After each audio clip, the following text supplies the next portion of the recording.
شریعت میں سنت رسول صلی اللہ علیہ وسلم اور کتاب اللہ کے احکامات ایک ہی درجہ رکھتے ہیں۔ حضرت ابو ہریرہ رضی اللہ تعالی عنہ اور حضرت زید بن خالد جہنی رضی اللہ عنہ سے روایت ہے کہ ایک دیہاتی رسول اللہ صلی اللہ علیہ وسلم کی خدمت میں حاضر ہوا اور عرض کیا، یا رسول اللہ صلی اللہ علیہ وسلم، میں آپ کو اللہ کی قسم دیتا ہوں کہ میرا فیصلہ کتاب اللہ کے مطابق کیجیے۔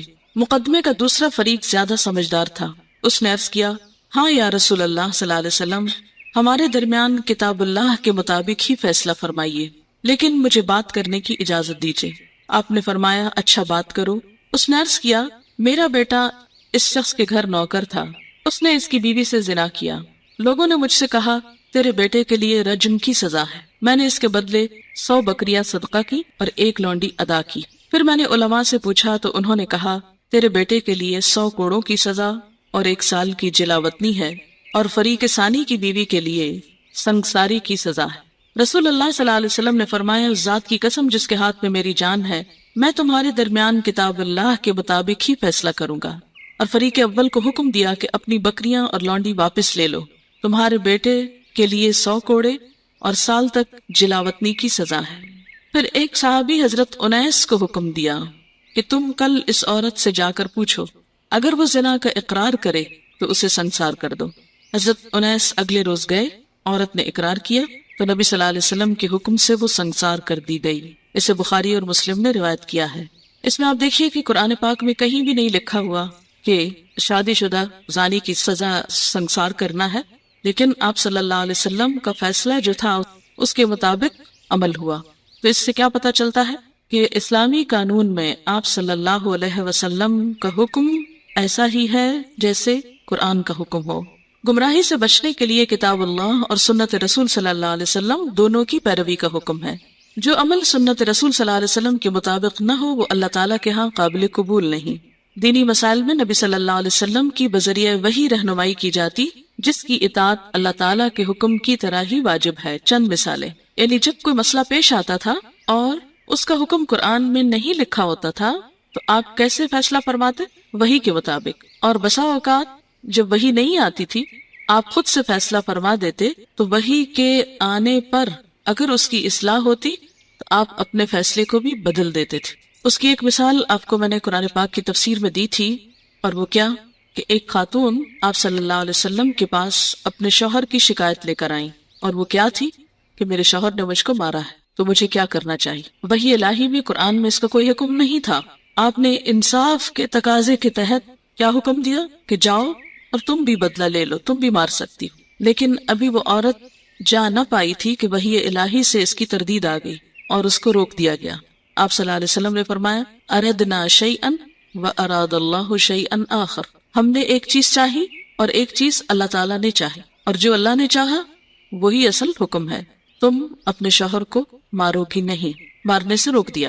ایسی کئی اور مثالیں بھی ملتی ہیں کہ جس میں آپ صلی اللہ علیہ وسلم نے کسی شخص کو ایک کام کا حکم دیا کہ وحی الہی سے اس کی تردید آ گئی اور آپ نے اس کو روک دیا۔ اس کی وجہ کیا ہے؟ اس کی وجہ یہ ہے کہ آپ صلی اللہ علیہ وسلم براہ راست اللہ تعالیٰ کی نگرانی میں کام کر رہے تھے۔ جو کچھ بھی لوگوں کو سکھا رہے تھے اللہ تعالیٰ کے حکم سے سکھا رہے تھے۔ اور قرآن میں یہ بھی آتا ہے کہ وَمَا يَنْطِقُ عَنِ الْهَوَىٰ إِنْ هُوَ إِلَّا وَحْيٌ يُوحَىٰ، کہ آپ اپنی خواہشات کی باتیں نہیں کرتے، اپنی مرضی کے فیصلے نہیں سناتے رہتے۔ آپ جو بتاتے ہیں وہ دراصل وحی الہی پر مبنی ہوتا ہے، اور جہاں کہیں کوئی کمی بیشی ہوئی وہاں فوراً اللہ تعالیٰ نے مداخلت کی۔ مثلاً ایک اور واقعہ، جنگ احد میں جب آپ صلی اللہ علیہ وسلم کا چہرہ مبارک زخمی ہوا، آپ کا دانت شہید ہوا اور آپ کے چہرے سے خون بہہ رہا تھا، تو آپ نے اس وقت ایک بات فرمائی تھی، یاد ہے آپ کو، کہ وہ قوم کیسے فلاح پا سکتی ہے جو اپنے نبی کو زخمی کر دے۔ قرآن پاک میں اللہ تعالیٰ فرماتے ہیں، سورۃ آل عمران 128، لیس لک من الامر شیء او یتوب علیہم او یعذبہم فانہم ظالمون، یعنی فیصلہ آپ نہیں کریں گے، وہ تو اللہ کرے گا، چاہے ان کو معاف کر دے یا ان کو عذاب دے۔ ایسا ہوا کہ ان میں سے بعض لوگ مسلمان ہو گئے بعد میں، اور اس کی ایک بڑی مثال آپ کو یاد ہوگی، خالد بن ولید، اور ان کے علاوہ اور لوگ بھی، ابو سفیان خود، اور اسی طرح بہت سے لوگ ایسے تھے جو مسلمان نہیں ہوئے اور کفر کی حالت میں ہی فوت ہو گئے۔ اب اللہ کا فیصلہ ہے، جو چاہے ان کے ساتھ معاملہ کرے۔ ہمیں تو ویسے بھی حق نہیں کہ کسی کے بارے میں جنتی یا جہنمی ہونے کا دنیا میں ہم فیصلہ کریں۔ تو اس سے کیا پتہ چلتا ہے؟ آپ کو یاد ہوگا قرآن پاک میں ایک آیت ہے حضرت نوح علیہ السلام کے بارے میں، جس میں اللہ تعالیٰ فرماتے ہیں وَاصْنَعِ الْفُلْكَ بِأَعْيُنِنَا وَوَحْيِنَا، کشتی بناؤ کس طرح؟ ہماری نگاہوں کے سامنے اور ہماری وحی کے مطابق۔ اچھا، پھر آپ دیکھیں حضرت موسیٰ اور ہارون علیہ السلام کے لیے کیا فرمایا اللہ تعالیٰ نے؟ اذهبا الى فرعون انه طغى، اور وہ ساری بات، اور پھر فرمایا کہ میں تمہارے ساتھ ہوں، اسمع و ارا، سن بھی رہا ہوں اور دیکھ بھی رہا ہوں، میری تائید تمہارے ساتھ ہے۔ تو اس سے کیا پتہ چلتا ہے کہ پیغمبر براہ راست اللہ تعالیٰ کی نگرانی میں ہوتے ہیں، جیسے ایک صورت میں آتا ہے وَتَقَلُّبَكَ فِي السَّاجِدِينَ، ہر انسان اللہ کی نگاہ میں ہے، لیکن پیغمبروں کا عمل خاص طور پر اللہ کی نگاہ میں کس طرح ہے کہ اگر اس میں کچھ کمی بیشی ہو جاتی ہے تو ساتھ ہی اصلاح ہو جاتی ہے۔ ہمارا کیا معاملہ ہے؟ اگر ہم کوئی غلطی کرتے بھی ہیں تو ہمیں نہیں پتہ چلتا کہ ہم نے کہاں غلطی کی اور کہاں نہیں کی، ہمارا معاملہ آخرت تک مخفی ہے۔ لیکن پیغمبر چونکہ سب لوگوں کے لیے رہنما ہوتے ہیں اور اللہ تعالیٰ نے خود حکم دیا ہے لَقَدْ كَانَ لَكُمْ فِي رَسُولِ اللَّهِ أُسْوَةٌ حَسَنَةٌ، تمہارے لیے اللہ کے رسول صلی اللہ علیہ وسلم کی زندگی میں بہترین نمونہ ہے، لہٰذا اگر کہیں ان سے کوئی کمی بیشی ہوتی ہے تو اس کی فوراً اصلاح کر دی جاتی۔ سورۃ التحریم میں آتا ہے آپ صلی اللہ علیہ وسلم کو شاید پسند تھا، کسی وجہ سے آپ نے اس کو اپنے لیے حرام کیا تو اللہ تعالیٰ نے فوراً مداخلت کی، یا ایھا النبی لم تحرم ما احل اللہ لک۔ اس سے کیا پتہ چلتا ہے کہ نبی اپنی مرضی سے کسی چیز کو حرام نہیں قرار دیتے۔ اگر قرآن کی آیت میں کوئی چیز حرام نہ بھی ہو اور حدیث میں وہ چیز حرام قرار دی جا رہی ہو تو وہ بھی نص شمار ہوگی اور حرمت کا سبب ہوگی۔ مثلاً کچلیوں والے جانور جو ہیں ان کا کھانا حرام ہے، کہاں آیا ہے؟ قرآن میں تو نہیں آیا، حدیث میں آیا۔ تو ایسی تمام چیزیں جو آپ صلی اللہ علیہ وسلم نے حرام کی اور اس کی تردید میں کوئی آیت یا کوئی اللہ تعالیٰ کی طرف سے حکم نہیں آیا تو اسلامی شریعت میں، اسلامی قانون میں اس کو بھی حرام مانا جائے گا، اور جس کو آپ نے حلال قرار دیا خواہ قرآن میں اس کا ذکر نہ بھی ہو اسے حلال قرار دیا جائے گا، اور ہمیں اس کے مطابق حلال اور حرام کو قبول کرنا ہوگا، کیونکہ قرآن پاک ہی میں آپ صلی اللہ علیہ وسلم کا سٹیٹس بتایا گیا۔ الاعراف 157 میں آتا ہے یأمرہم بالمعروف، وہ ان کو نیکی کا حکم دیتا ہے، وینہاہم عن المنکر، آپ نے یہ کیا تھا نا کہ نہیں کیا تھا؟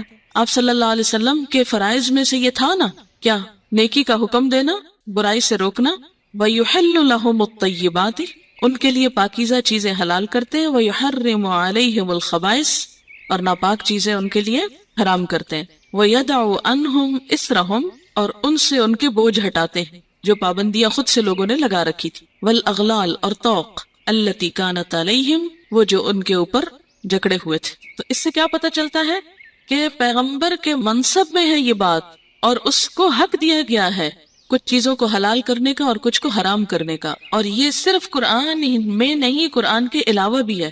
بسا اوقات وہ قرآن کی مزید تفصیل ہے، اس کی تحدید ہے۔ تحدید کا کیا مطلب ہوتا ہے؟ اس کو اسپیسیفک طریقے سے بتانا۔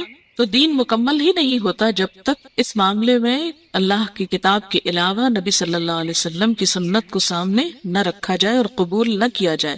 بہرحال یہاں جو انہوں نے مثالیں دی ہیں ان کے دیکھتے ہیں ہم۔ ان جابر ابن عبداللہ یقول مرضت فجاءنی رسول اللہ صلی اللہ علیہ وسلم یعودنی وابو بکر وہما ماشیان فاتانی وقد اغمی علی فتودع رسول اللہ صلی اللہ علیہ وسلم ثم صب وضوءه علی فافقت فقلت یا رسول اللہ وربما قال سفیان فقلت ای رسول اللہ کیف اقضی فی مالی کیف اسرع فی مالی قال فما اجابنی بشیء حتی نزلت آیت المیراث، رواہ البخاری۔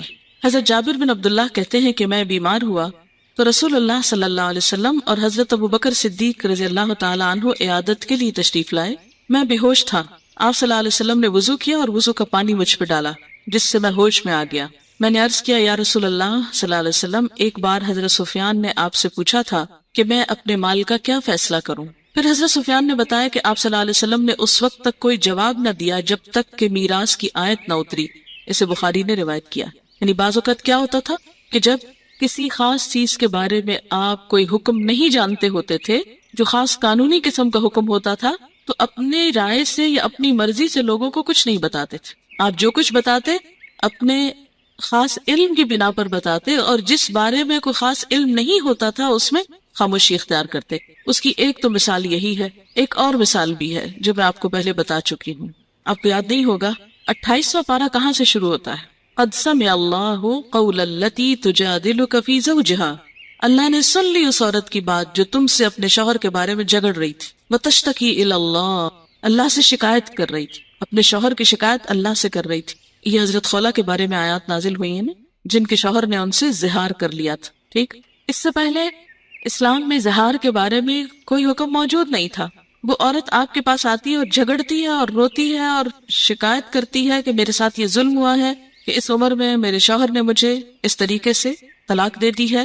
یہ طلاق کا ایک طریقہ ہے جس میں صریحاً الفاظ استعمال نہیں ہوتے طلاق کے، لیکن کنایتاً ہوتے ہیں. تو آپ صلی اللہ علیہ وسلم کیا فرماتے کہ میں تمہارے اس مسئلے کے بارے میں کوئی حکم کتاب اللہ میں نہیں پاتا، میں اس کے بارے میں کچھ نہیں جانتا.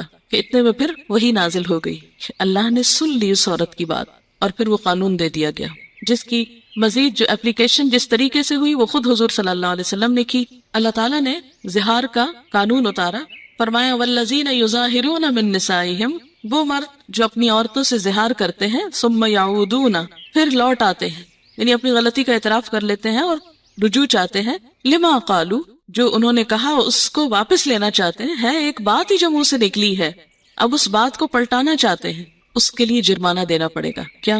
فتحریر رقبۃ، ایک گردن آزاد کرنا، ایک غلام آزاد کرنا، من قبل ان یتماسا، اس سے پہلے کہ دونوں ایک دوسرے کو ہاتھ لگائیں، کیونکہ عورت حرام ہو چکی. ذالکم توعظون بہ واللہ بما تعملون خبیر، فمن لم یجد، جس کو گردن نہ ملے، فصیام الشہرین متتابعین، 2 مہینے لگاتار روزے رکھے. من قبل ان یتماسا، مذاق ہے، اور یہ کنایتاً عورت کو اپنے سے الگ کرنے کا انداز ہے. پھر فرمایا فمن لم یستطع، جو روزے نہ رکھ سکے، فاطعام 60 مسکینا، 60 مسکینوں کو کھانا کھلائے. ذالک، یہ کیوں اتنی سخت سزا؟ ہاں، لتؤمنوا باللہ ورسولہ، تاکہ تم ایمان لاؤ اللہ اور اس کے رسول پر، یعنی ایمان کا تقاضا ہے. کچھ منہ سے نکلے ہوئے الفاظ اتنے سخت ہوتے ہیں کہ دنیا میں ان کی تلافی کا جرمانہ اتنا بڑا ہے، تو آخرت میں کیا ہوگا. لیکن جب ہم منہ سے بولتے ہیں نا کچھ، تو ہم نے کبھی نہیں سوچا ہم کیا بول رہے ہیں. وَتِلْكَ حُدُودُ اللَّهِ وَلِلْكَافِرِينَ عَذَابٌ أَلِيمٌ، تو یہاں کافر سے مراد کون ہے پھر؟ جو اس قانون کو توڑے، نہ مانے.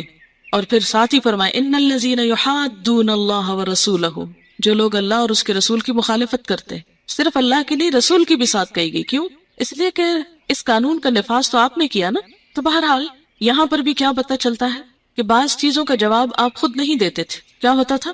انتظار کرتے تھے وحی کا. دوسری مثال، ان سہل بن سعد ان رجلا اتى رسول اللہ صلی اللہ علیہ وسلم فقال یا رسول اللہ ارأيت رجلا رأى مع امرأته رجلا ايقتله فتقتلونه ام كيف يفعل؟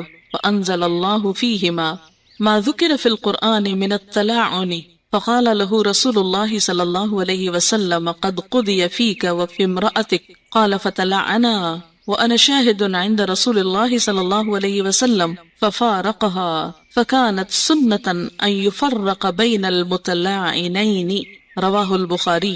حضرت سہل بن سعد سے روایت ہے کہ ایک آدمی حضور صلی اللہ علیہ وسلم کے پاس حاضر ہوا اور عرض کیا، یا رسول اللہ صلی اللہ علیہ وسلم، اگر کوئی شخص اپنی بیوی کو غیر مرد کے ساتھ دیکھے تو کیا کرے؟ یعنی صرف دیکھے سے مراد یہ نہیں، مراد یہاں زنا ہے.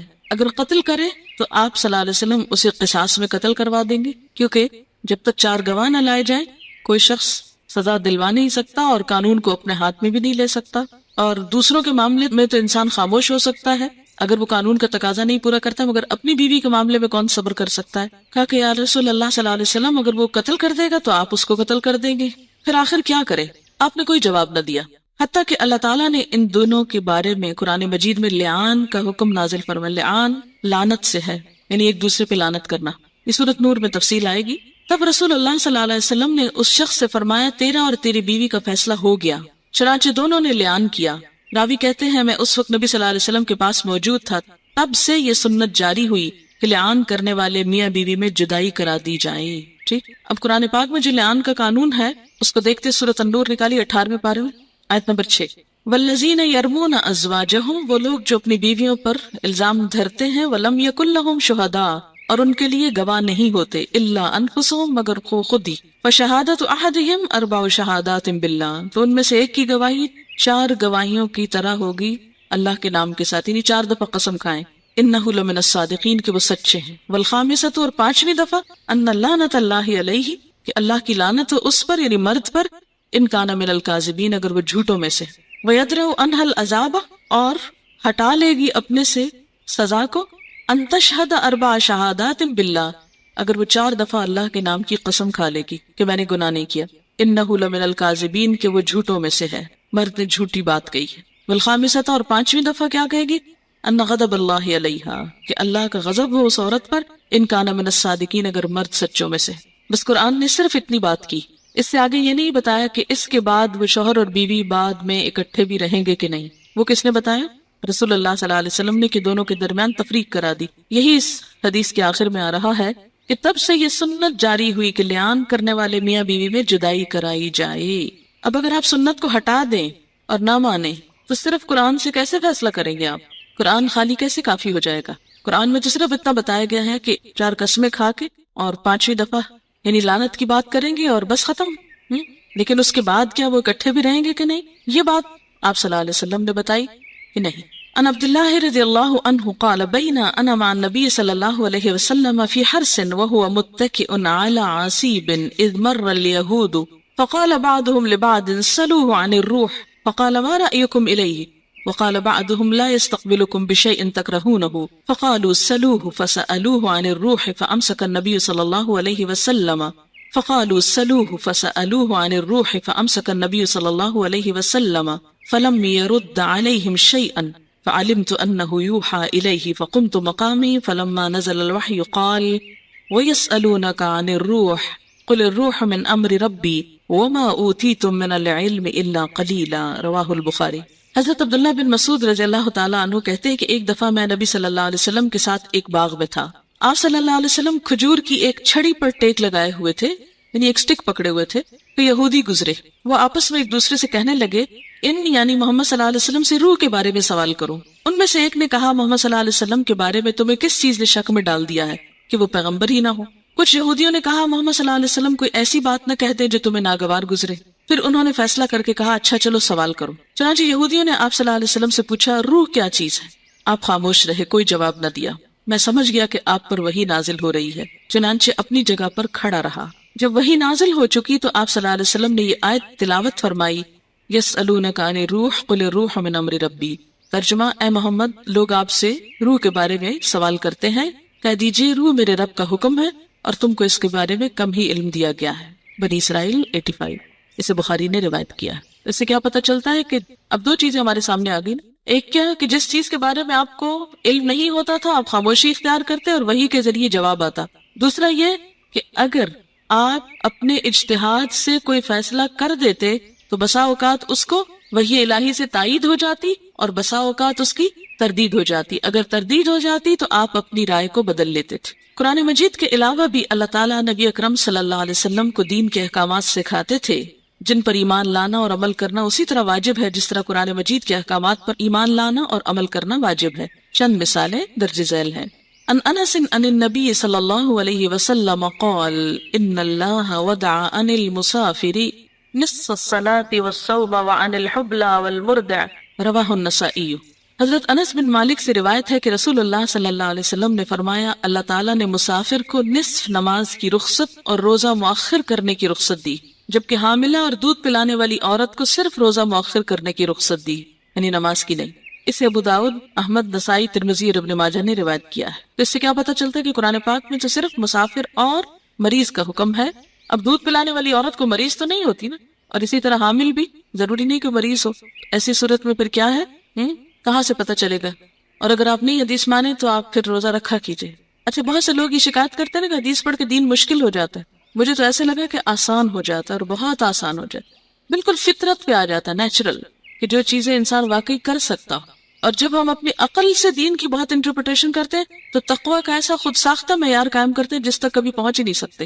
امپریکٹیکل ہو جاتا ہے دین، خشک ہو جاتا ہے۔ ان ابی سعید جاءت امرأة الى رسول اللہ صلی اللہ علیہ وسلم فقالت یا رسول اللہ ذهب الرجال بحديثك فاجعل لنا من نفسك يوما نأتيك فيه تعلمنا مما علمك الله فقال اجتمعنا في يوم كذا وكذا في مكان كذا وكذا فاجتمعنا فأتاهن رسول الله صلى الله عليه وسلم فعلمهن مما علمه الله ثم قال ما منكن امرأة تقدم بين يديها من ولدها ثلاثة إلا كان لها حجابا من النار. فقالت امرأة منهن يا رسول الله أو اثنين؟ قال فأعادتها مرتين ثم قال واثنين واثنين واثنين رواہ البخاری. حضرت ابو سعید رضی اللہ تعالیٰ عنہ کہتے ہیں کہ ایک عورت رسول اللہ صلی اللہ علیہ وسلم کی خدمت میں حاضر ہوئی اور عرض کیا یا رسول اللہ صلی اللہ علیہ وسلم آپ کی ساری تعلیمات مردوں نے لے لی ہیں، ایک دن ہماری تعلیم کے لیے بھی مقرر کر دیجئے جس میں ہمیں وہ باتیں سکھائیے جو اللہ نے آپ کو سکھائی.